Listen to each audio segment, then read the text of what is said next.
That's right. On the Capitol Watch now, the state of Idaho has a $1.6 billion budget surplus. Tax revenues have been pouring into the state's coffers at a higher rate than projected. New this morning, for this Sunday's Viewpoint, I asked Governor Brad Little where he would like to direct that big chunk of extra money. We are going to address education. The promises that I made the last 3-4 years, all those promises are going to be fulfilled for the most part. Infrastructure and investments all over the state. A lot of these will be one time because we don't know how much of this money is going to be ongoing. And then, of course, tax relief like we did last year. Now, that was $440 million, I believe, last year that you and the legislature gave back to Idahoans. Are you looking at something the same size?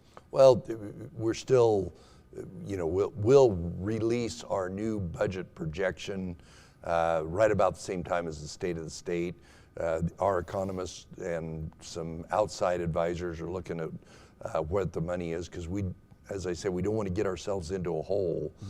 So the tax package will be sized with where the economy is at that point in time to make sure that all the other things are sustainable going forward. Yeah, with that $440 million last year, is another package of tax relief necessary this year? As you mentioned, times may not always be this flush. A lot of people talk about let growth, grow your way out of it. Don't increase taxes, don't cut spending.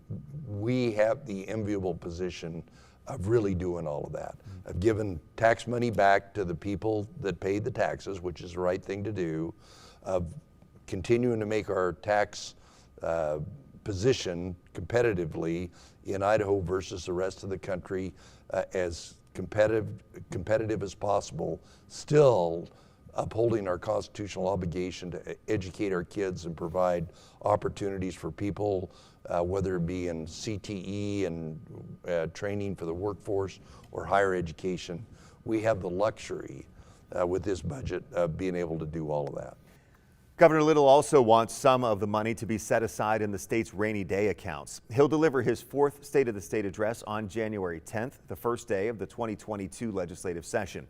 On Viewpoint, the governor lays out what some of his other top priorities are for next year, including addressing the housing and rent crisis. He also gives his take on Idaho's continuing fight against the coronavirus. You can watch the full interview Sunday morning at 9 o'clock right after Meet the Press here on News Channel 7.